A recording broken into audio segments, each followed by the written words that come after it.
Hi, I'm Daisy and today I'll be reviewing Delirium, book 1 in the trilogy created by Lauren Oliver. The dystopian is set in a world where love is considered a disease. Except get this, the disease is curable. At 18, some scientists will work their medical magic and make you absent of love. Imagine vegetarian zombies. They're not going to eat your brains, but they're kind of vacant up here. Lena is our main character and the story is told from her eyes. The book covers the lead up to her 18th birthday, but some things don't quite go to plan. I had to rush this book back to the library pretty quickly. I read it in 3 days because someone else had reserved it, so I couldn't renew the book. So I probably didn't enjoy the story as much as I would have if I'd had my own time leisurely to read it. I loved Lauren Oliver's writing because there was just enough description of the surroundings, but the characters were also well thought of. They did sometimes go back and forth on their views on topics, but they weren't whiny, and I find that if it's from a first point of view, I can't have a whiny person because I don't connect with the book at all otherwise. Oh, and there was also action because I love a little bit of action, so that was really good.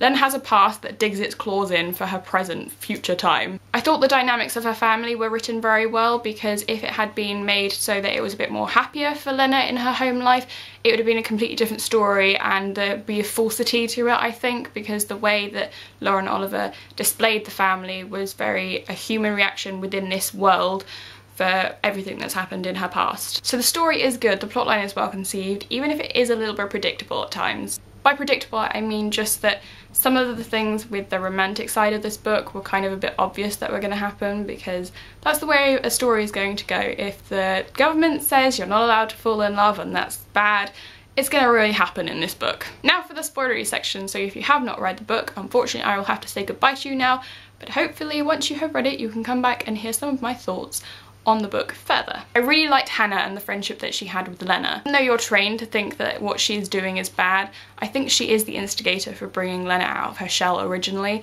But of course Alex does that too, because that plotline was pretty much going to happen. Lena's thought process throughout the book really develops, but the critical point for me was when she goes to help out the others with the raid. That's when I truly thought, okay, she's really started to think differently. The world is crumbling down around her when she realises all about the lies, which leads me to wonder what other lies are we going to find out in Pandemonium. Gracie is a little sweetheart though, and I really hope that she doesn't get in trouble for helping Lena escape, because that would just be sad because she's just so cute.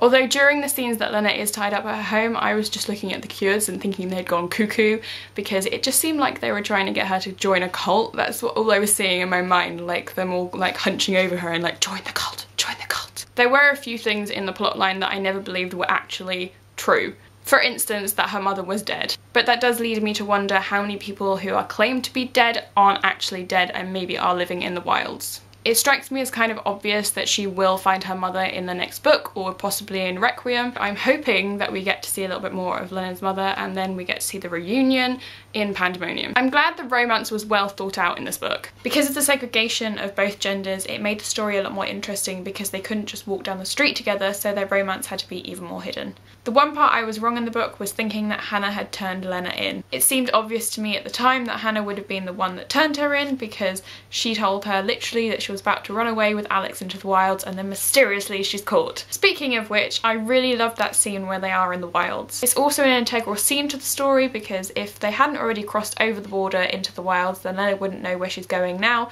She is actually in the wilds after the ending. I mentioned earlier that I love the action in this book, and that was one of the main moments that I was like, oh my god, and I was really gripped by the story. The ending left me thinking that Alex was very heroic. I am wondering though, did he get shot? Not fatally, of course, but he was bleeding, right? I am right that he was bleeding. I don't know.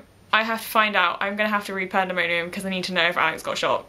And I do have Pandemonium in my hands, so this will not be as rushed, so hopefully I will enjoy it even more. Thanks for listening to my thoughts, thanks for subscribing, you are awesome. I shall see you next time, hopefully with a review of Pandemonium. Bye bye!